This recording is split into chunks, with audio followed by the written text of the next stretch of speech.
Welcome to The Explainer. Okay, so you've launched your business in Cyprus. That's amazing. But here's the big question. Can your customers actually find you? Today, we're going to dig into the most common SEO mistakes new businesses make over there, and, more importantly, how you can fix them. All right, here's the plan. We'll talk about that feeling of being invisible when you first start out.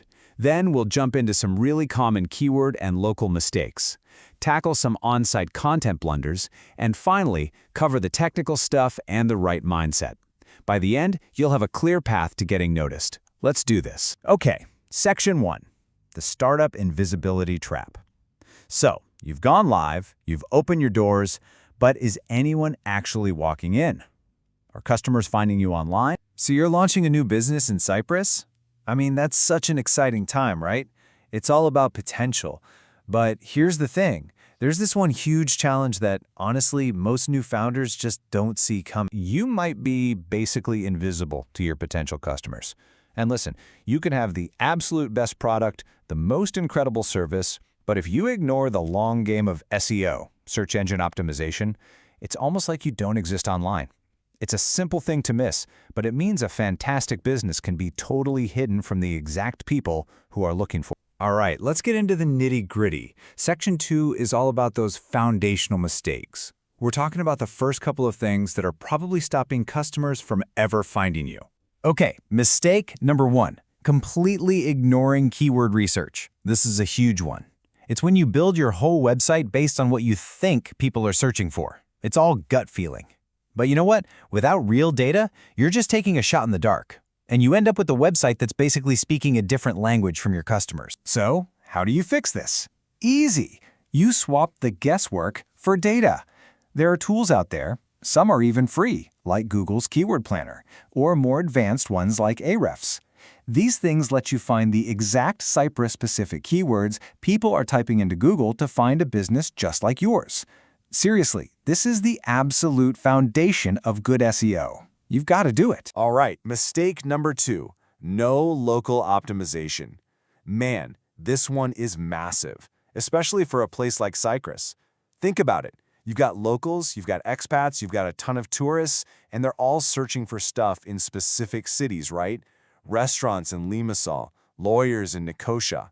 If you're not set up for those near-me type searches, you might as well be invisible. So the fix here is all about showing up where your customers actually are.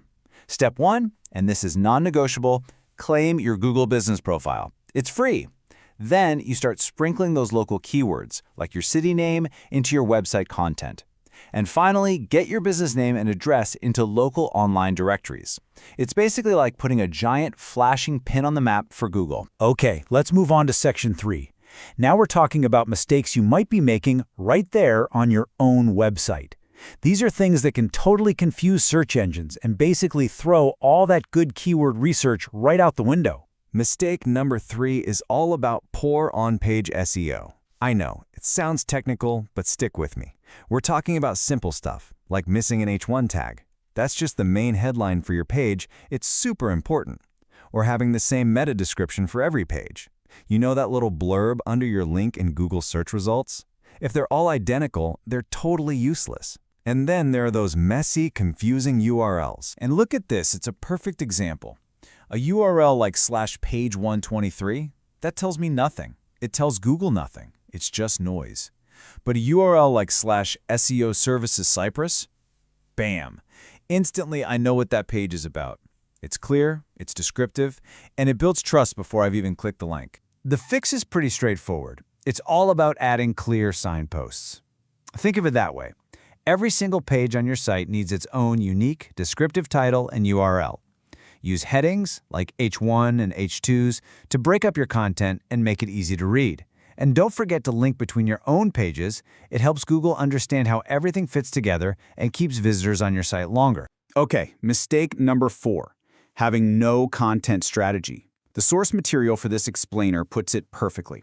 It's like building this amazing, beautiful shop, but then forgetting to put a sign out front.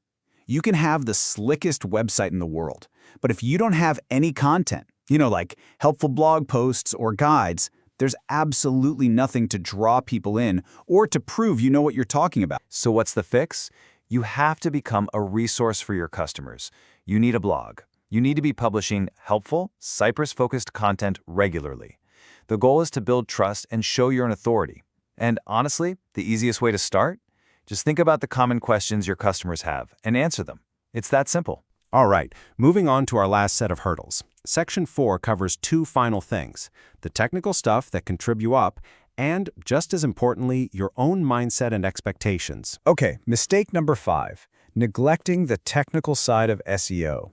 This is all the behind-the-scenes stuff. You know, a slow-loading website, broken links that go nowhere, or not having that little padlock icon in the browser bar because you're missing a security certificate. These things can absolutely destroy your rankings because, at the end of the day, Google wants to send its users to sites that are fast, working, and secure. So the fix for this is non-negotiable. You have to do it. Google gives you free tools like Search Console and Page Speed Insights to help you find these problems. Your goal is simple: a fast site, a site that looks great on mobile, and a secure site with HTTPS. That's what those core web vitals are all about. It's Google's checklist for a good user experience. And now for mistake number 6. And honestly, this might be the biggest, most damaging mistake of them all. It's expecting instant results. It's thinking SEO is some kind of magic wand you can wave for overnight success. Look, entrepreneurs are driven. I get it. But that impatience can make you quit right before you're about to see the payoff. So let's be real about the timeline. SEO is a marathon, not a sprint. This visual breaks it down nicely. In your first month, you're just laying the groundwork, making those foundational fixes. Around month 3, you might start to see some early signs of life, a little bump in your KPIs. But that real significant traction, the kind you can actually feel, that often takes about 6 months to really kick in. Patience isn't just a virtue here. It's a strategy. Okay, final section: your path to visibility. We've talked about all the mistakes to avoid, so what's the big picture here? What's the real reward for doing all this work and getting it right? Because investing in smart SEO right from the beginning gives you this incredible long-term competitive edge. This isn't just about patching up a few mistakes. It's about building a solid, sustainable foundation for your business online. While your competitors are busy pouring money into short-term ads that disappear when they stop paying, you're building an asset, a machine that brings you customers month after month, year after year. And it really all boils down to this single, powerful idea: don't launch in the dark, optimize to be seen. That says it all, doesn't it? Launching your business is just step 1. Real, lasting success comes from making sure the right people can actually find the amazing thing you've built. So we're going to leave you with this question to think about. After everything we've talked about, what's the very first step you're going to take to get seen? Look, it doesn't matter if it's something small, like finally claiming that Google business profile, or something bigger, like starting your keyword research. The most important thing is just to start. Take what you've learned today and go get visible.